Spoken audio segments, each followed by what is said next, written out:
Imagine life as a great building that you have spent years building. Each brick is an achievement. Each beam is a relationship. Each window is a memory.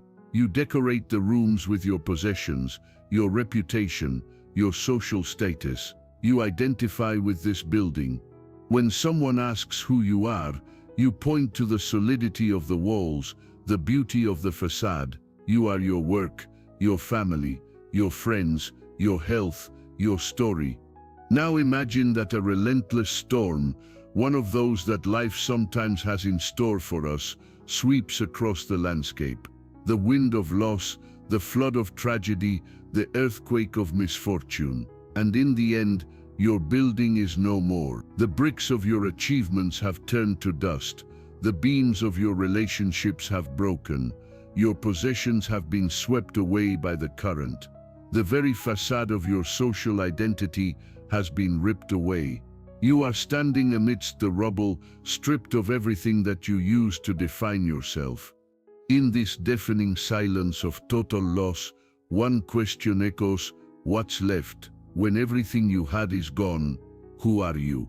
It is at this very moment, the 0 point of existence, that you discover the most fundamental and indestructible truth about yourself. You discover the final stronghold, your consciousness and identity. This is not an identity built of external bricks, but an inner citadel that no storm can touch, that no legion can conquer. It is the simple, pure, irreducible fact that you exist. It is your consciousness. It is the silent observer who witnessed the construction of the edifice and who now witnesses, just as calmly, its demolition. It is the part of you that knows that all is lost. The feeling of loss is part of your experience, but the consciousness that perceives that loss, that is you. This I is not your name, for names can be forgotten or changed. It is not your body, for bodies can get sick and fail. It is not your thoughts, for thoughts come and go like clouds in the sky. It is the sky itself. It is the inner space where everything happens.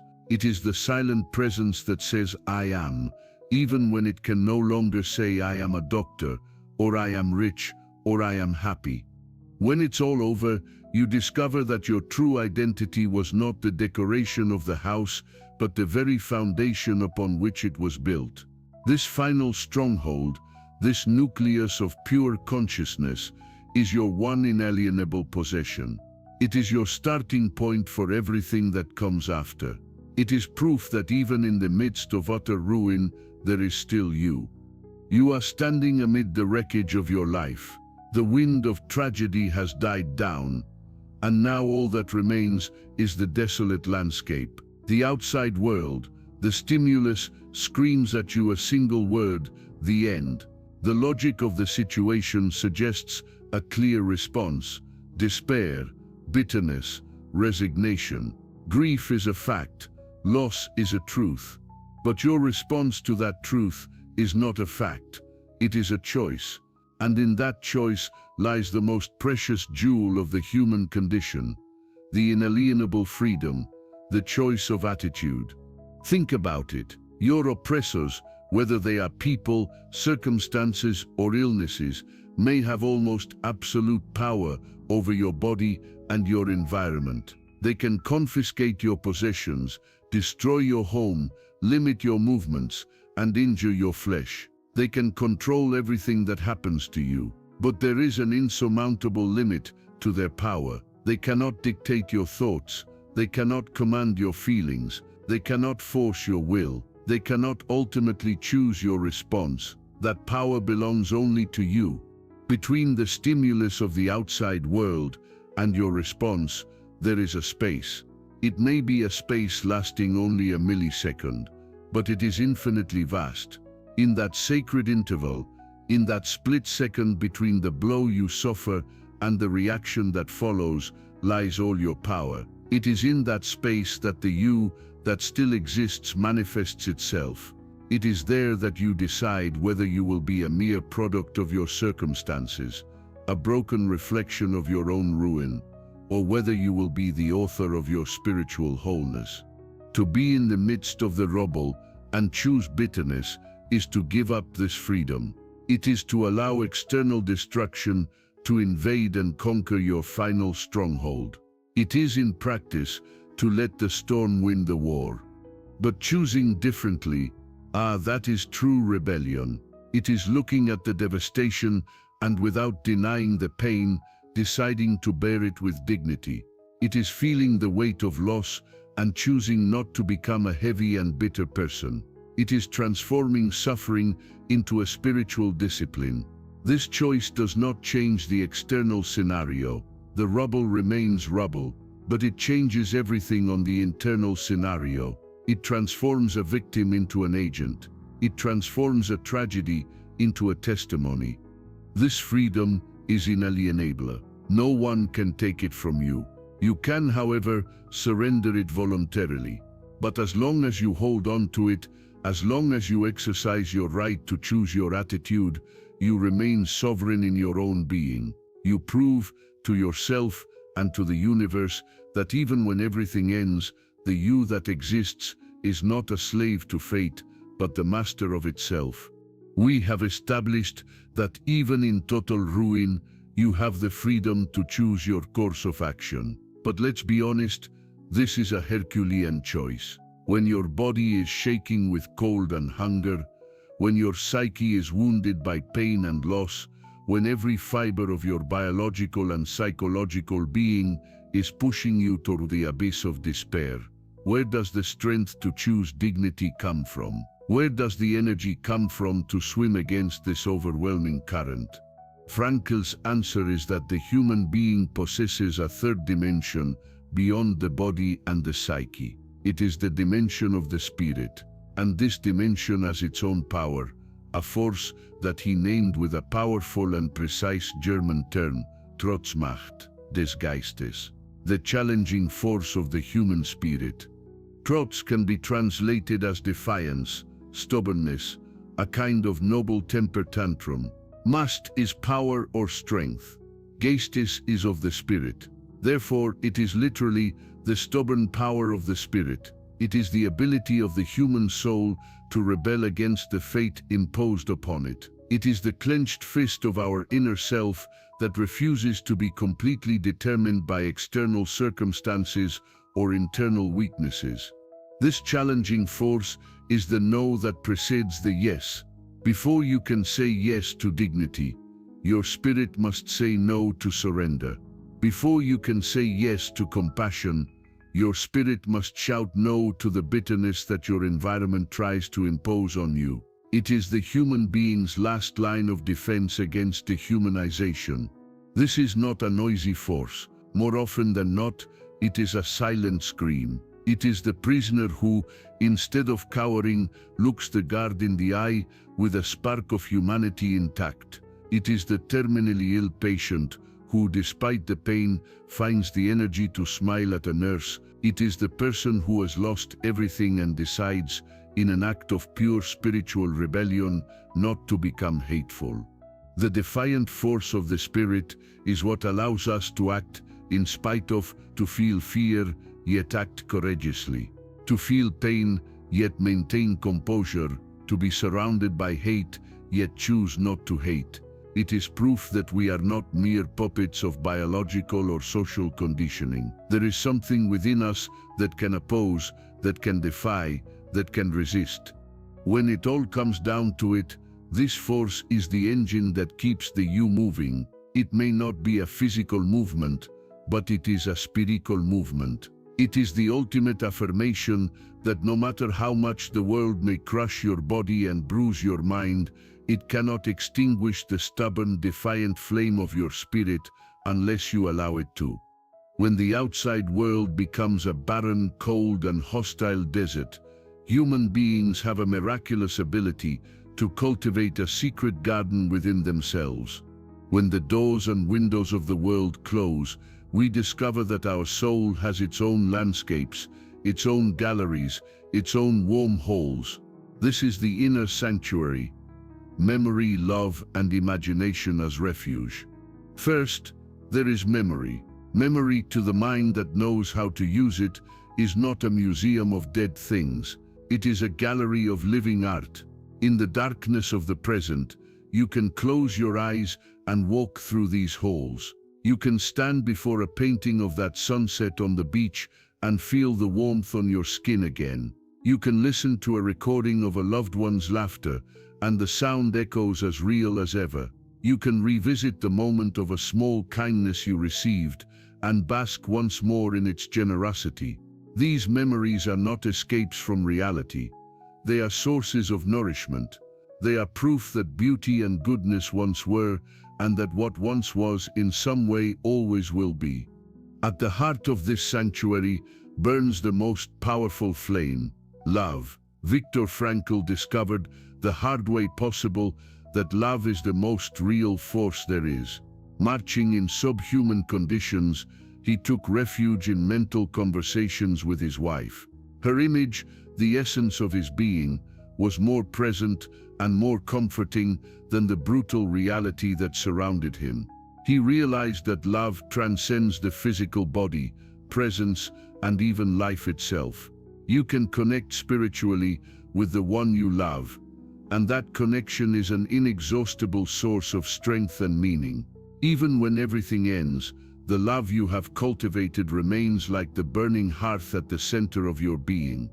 And finally, we have the workshop of this sanctuary, imagination. Imagination is our ability to transcend the now and the here. It is the tool with which we build a future, even if only in our minds. Frankl, in the concentration camp, imagined himself lecturing on the psychology of that experience after his liberation. He was not deluding himself, he was creating a future purpose that gave meaning to his present suffering. Imagination allows us to rehearse courage, to find humor in the absurd, to create art from pain, and to design a bridge of purpose that takes us from the bleak present to a meaningful future. So when it's all over, the you that still exists doesn't have to be a lonely prisoner in an empty cell. It can be the curator of a museum, the keeper of a flame, the architect of a future. It can retreat to this inner sanctuary to find warmth, strength, and above all, a reminder that human life is always bigger and richer than its immediate circumstances. When everything is over, suffering, in its most naked and raw form, is often the only companion left. It sits before you, inescapable, omnipresent. Before it, life offers you two roles, two masks, and the one you choose to wear defines everything. This is the transformation of suffering, from victim to protagonist. The first mask is that of the victim. The victim defines himself by his suffering. When asked, "Who are you?" the answer is, "I am the one who lost everything. I am the one who was betrayed. I am the sick one." Pain becomes his identity. The narrative of his life is written by the hand of his tormentor, be it a person, an illness, or fate itself. The victim is passive. He is an object upon which tragedy unfolds. His fundamental question, his mantra, is "Why me?" It is a question that echoes backwards, to a past that cannot be changed, and to which he rarely finds an answer. But there is another mask, the mask of the protagonist. The protagonist does not deny the suffering.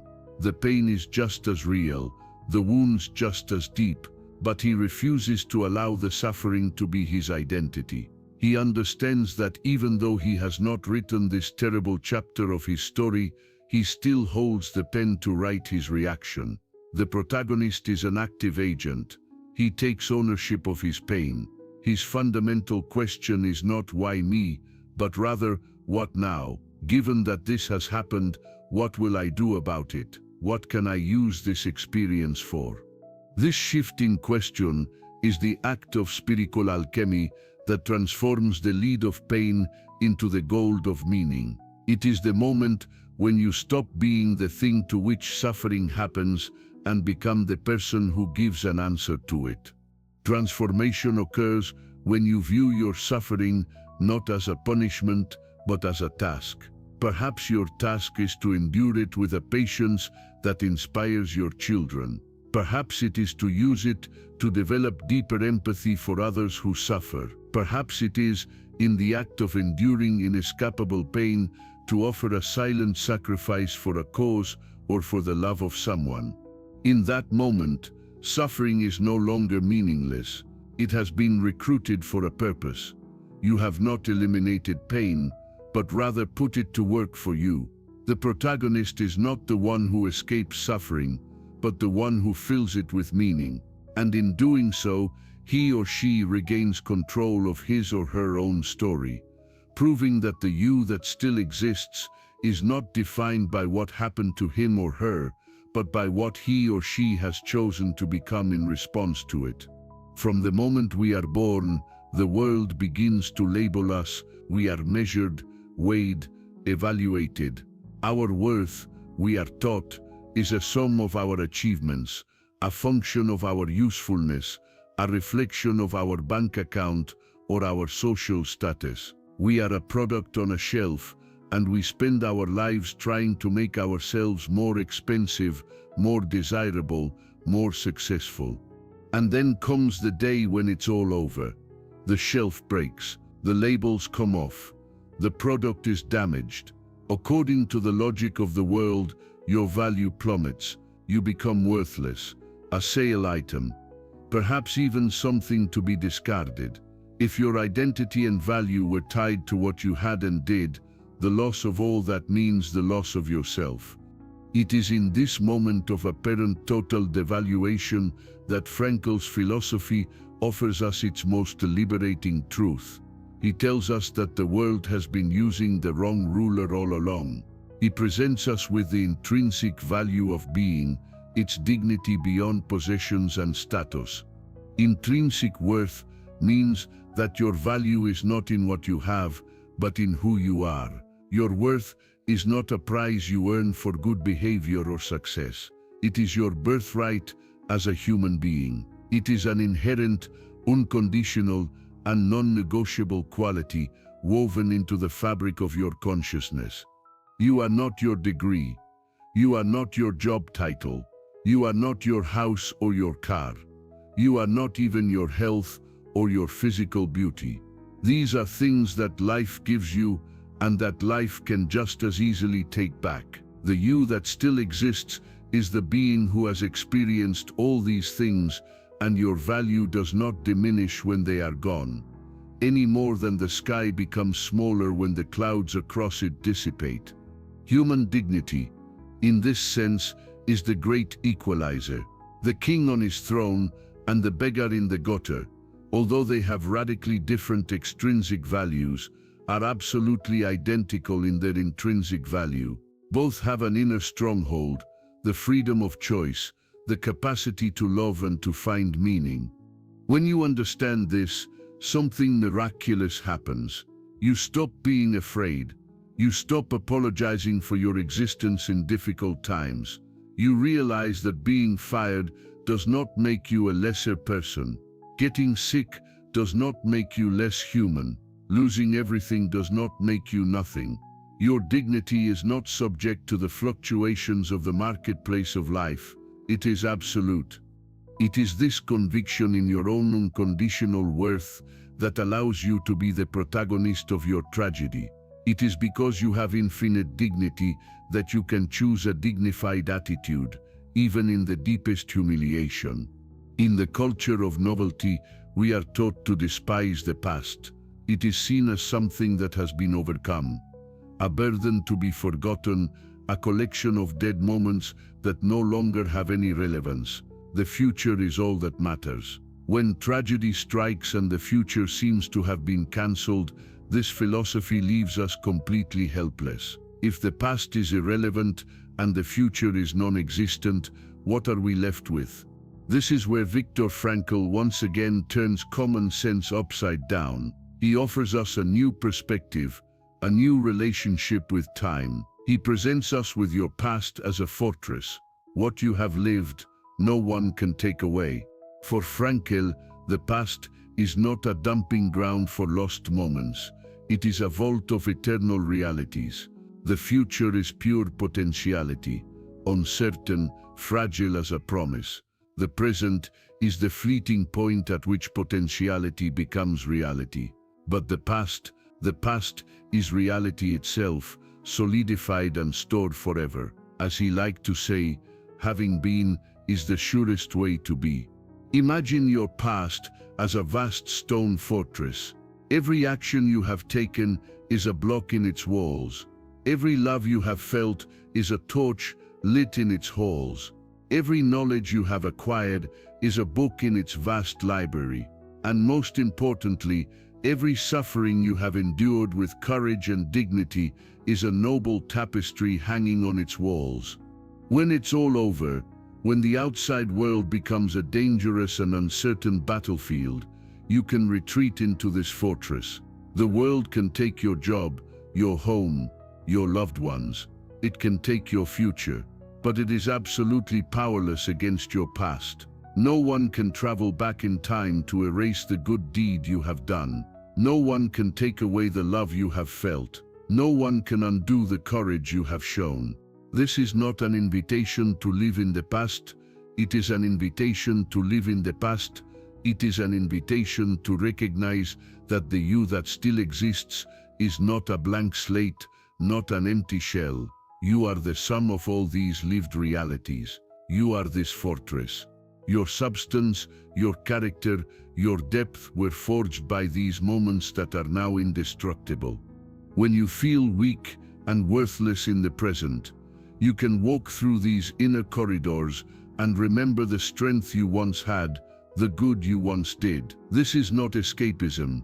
It is reconnecting with your own reality, with your most enduring truth. Your lived life is your most secure possession, your inviolable treasure, the ultimate proof that your passage through the world had substance and meaning.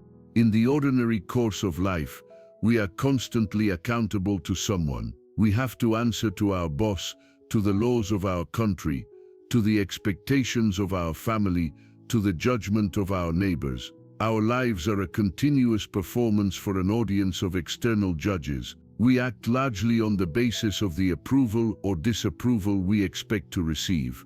But when it's all over, that audience disappears. The stage collapses. The judges go home. There is no more boss to impress, no more society to please. In this vacuum of external authority, the most dangerous temptation arises, that in the absence of a judge, anything goes. If no one is watching, nothing matters. This is a mistake.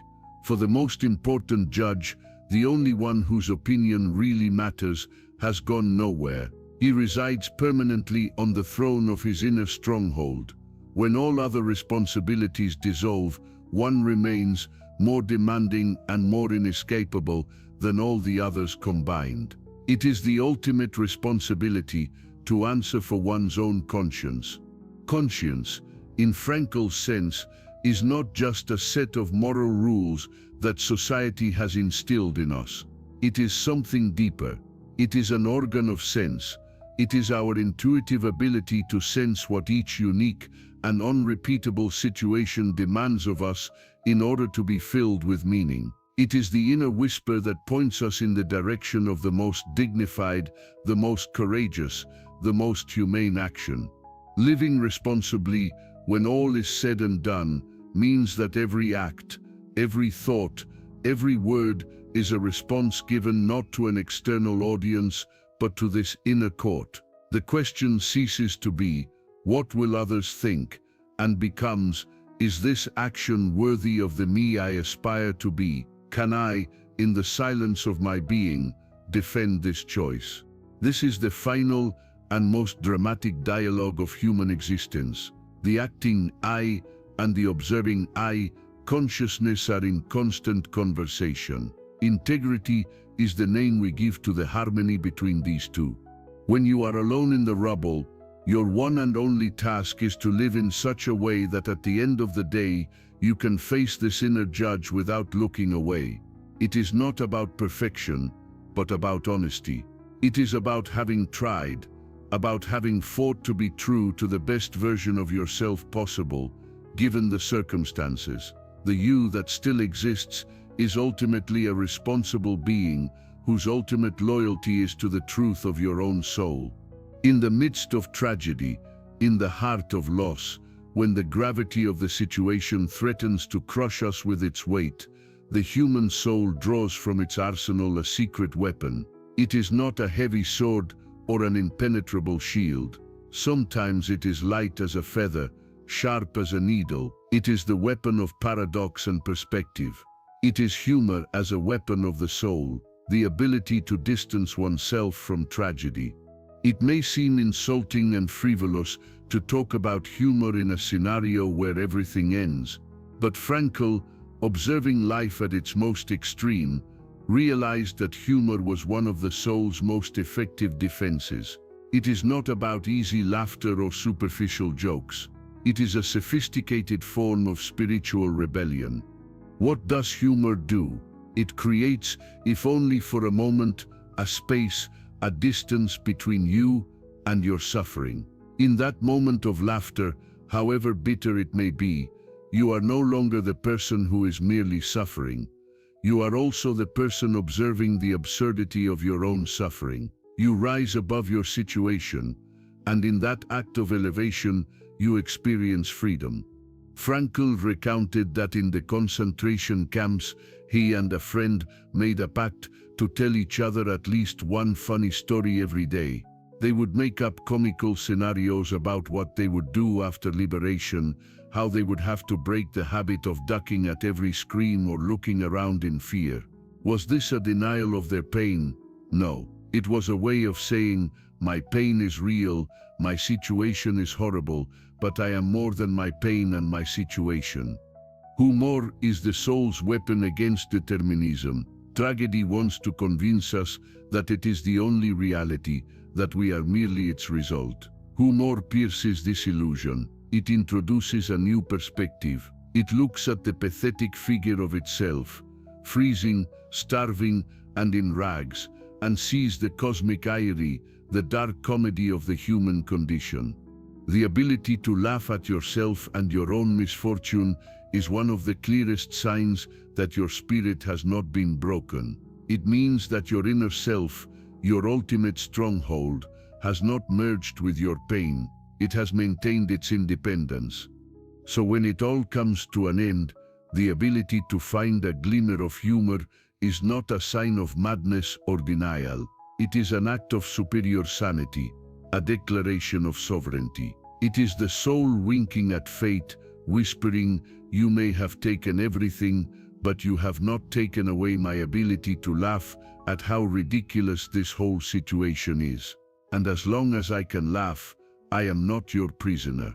First, we need to distinguish hope from its more fragile and naive cousin, optimism. Optimism is the belief that external circumstances will improve. It is the bet that the storm will pass, that help will arrive, that the happy ending of the movie is guaranteed. Optimism is a fair-weather friend. It abandons us as soon as reality refuses to cooperate. When everything ends, optimism is often the first thing to go. But hope, true Franklian hope, is of a different breed altogether. It is stronger, deeper, more resilient. It is hope that resides in meaning, not in circumstances. This hope does not say, tomorrow the sun will shine. It says, even if tomorrow the storm continues, I can find meaning in how I will weather this storm. It does not say, my suffering will end. It says, my suffering can have a purpose. It is a hope that is not anchored in the future, but in the present. It is the unshakable confidence in your own ability to fill the next moment with meaning. The source of this hope is everything we have already discussed. It springs from the certainty that you have the freedom to choose your attitude, the strength to defy despair, marinere sanctuary to retreat to, metability to turn pain into achievement, mata dignity that nothing can tarnish, matra rich past that no one can steal, ma responsibility to your conscience. This hope is the ultimate why that allows us to endure almost any how. It is not the hope of escaping the situation, but the hope of finding meaning within the situation. It is the hope of the student who studies for a test, not because he is certain he will pass, but because he finds meaning in the act of striving. It is the hope of the mountain climber who takes the next step up the mountain, not because he is certain he will reach the top, but because he finds meaning in the climb itself. When it all ends, what remains is the you, and this you is a fundamentally hopeful being, not because the world is good, but because you, at your core, are a being who seeks and creates meaning. The ultimate hope is the bet on yourself. It is the faith that while there is a next second of life, there will be an opportunity to live it with purpose. And that opportunity is all that is needed to keep going.